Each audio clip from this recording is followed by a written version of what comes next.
Assalamualaikum warahmatullahi wabarakatuh. Sebelumnya, perkenalkan nama saya Safia Maharani dengan NIM 242410103015. Di sini saya akan mempresentasikan atau menjelaskan laporan analisis algoritma penjadwalan CPU mata kuliah sistem operasi.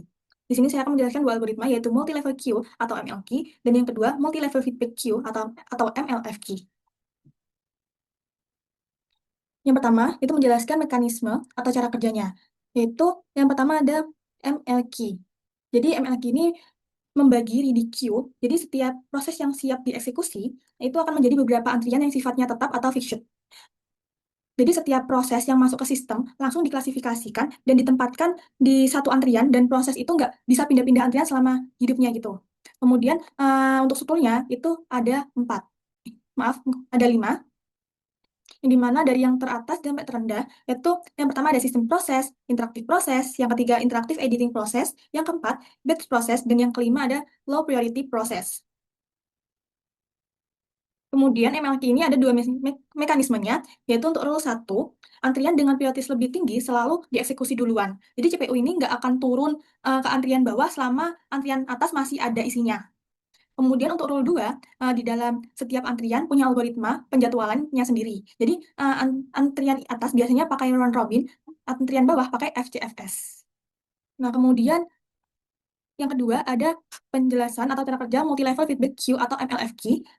Ini eh, yaitu pengembangan dari MLQ.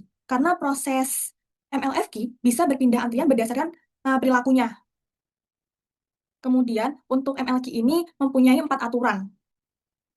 Yang pertama, dan untuk rule pertama dan rule kedua, itu mirip dengan MLQ, yaitu proses prioritas lebih tinggi dijalankan duluan. Kalau sama prioritasnya dijalankan round robin, yang membedakan yaitu rule 3 dan 4.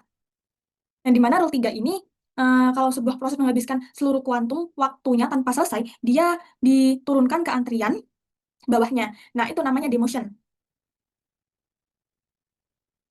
Kemudian untuk rule 4 ini, atau priority boost, itu secara berkala atau semua proses dipindahkan kembali ke antrian tertinggi supaya nggak ada yang starvation. Jadi kita mencegah adanya starvation itu. Kemudian untuk alur eksekusinya itu jadi begini, proses baru masuk ke Q 0 dapat kuantum kecil, misalnya 4 ms. Nah, kalau belum selesai, turun ke Q1 dengan kuantum lebih besar, lalu ke Q2 yang pakai FCFS, MLFQ, itu belajar dari perilaku proses, proses interaktif yang sering lepas CPU akan tetap di Q0, sementara proses CPU burn akan perlahan turun ke bawah. Kemudian untuk keunggulan utama dari MLQ itu yaitu throughput, yaitu jumlah proses yang berhasil diselesaikan per satuan waktu. Kenapa MLQ ini unggul? Yang pertama, MLQ ini proses-proses kecil dan cepat yang ada di antrian prioritas tinggi selalu dapat CPU duluan dan cepat selesai. Kedua, setiap antrian punya algoritma internal yang sudah dioptimalkan untuk karakteristik prosesnya. Yang ketiga, MLQ nggak punya overhead, reklasifikasi proses karena antriannya fixed, jadi waktu CPU lebih banyak dipakai untuk eksekusi yang nyata. Kemudian untuk keunggulan MLFQ itu ada pada respon time, yaitu waktu dari pertama kali proses masuk sampai pertama kali dapat CPU. MLFQ unggul karena setiap proses baru langsung masuk ke Q0 yang pakai round robin dengan kuantum kecil. Jadi artinya proses baru dijamin cepat dan dapat giliran CPU. Jadi nggak perlu nunggu proses-proses lama yang sudah ada di antrian bawah. Jadi ini kenapa MLFQ sangat responsif untuk proses-proses interaktif. Kemudian untuk analisis kelemahan utama, untuk MLFQ kelemahannya pada fairness. Jadi seberapa adil CPU dibagikan ke semua proses. Karena CPU ini itu tidak akan pernah turun ke antrian rendah selama antrian atas masih terisi. Jadi proses-proses di antrian rendah itu bisa mengalami starvation atau nunggunya bisa sangat lama, bahkan mungkin tidak pernah dapat CPU. Dan MLQ tidak punya mekanisme built-in untuk mengatasi ini. Dan MLQ itu tidak punya mekanisme, jadi yang saya jelaskan tadi itu untuk mengatasi ini tidak ada prioritas boot seperti di MLFQ. Kemudian untuk kelemahan dari MLFQ itu ada pada number of context switch, yaitu berapa kali CPU harus berhenti dan menyimpan state proses yang sedang berjalan, terus ganti ke proses lain. Yang dimana MLFQ ini terjadi sangat sering karena 4 hal,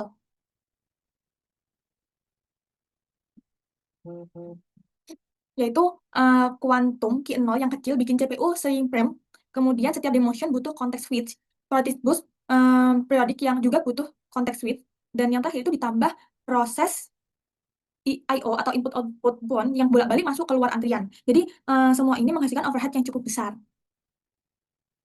Kemudian masuk ke pembuktian dengan skenario sederhana. Yang pertama ada skenario MLQ, yaitu throughput tinggi vs fairness rendah.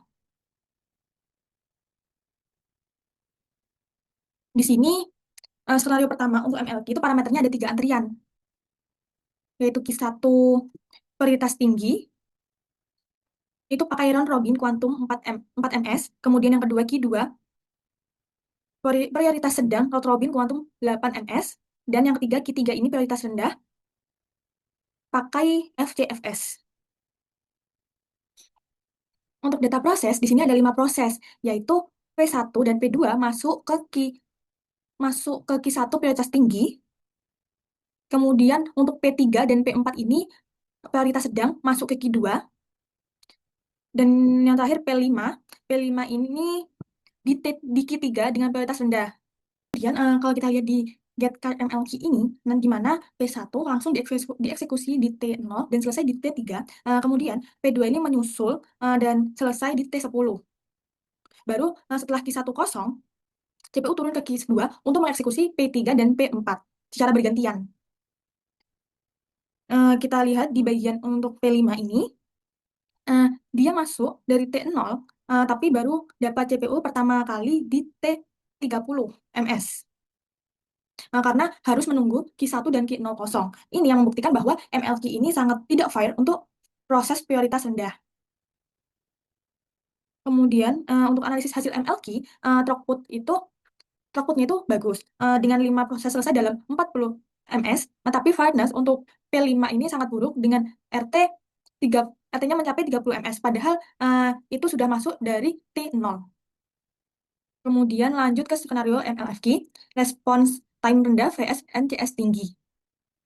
Untuk skenario-nya ini, parameternya juga ada 3, yaitu Q0, round robin kuantum 4 ms, kedua Q1, round robin kuantum 8 ms, dan yang ketiga Q2, FCFS, kuantum tidak terbatas atau prioritas rendah. Nah, di data proses ada 5 proses dengan tipe yang berbeda. Untuk P1 dan P3 ini CPU bond, untuk P2 yaitu IO bond, untuk P4 itu mixed, dan untuk P5 itu CPU bond.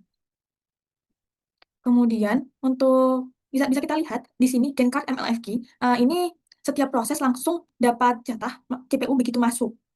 Jadi P1 dapat di T0, P2 di T4, P3 di T6, P4 di T10, P5 di 14. Nah, jadi respons time-nya itu sangat kecil karena semua proses langsung masuk ke Q0. Kemudian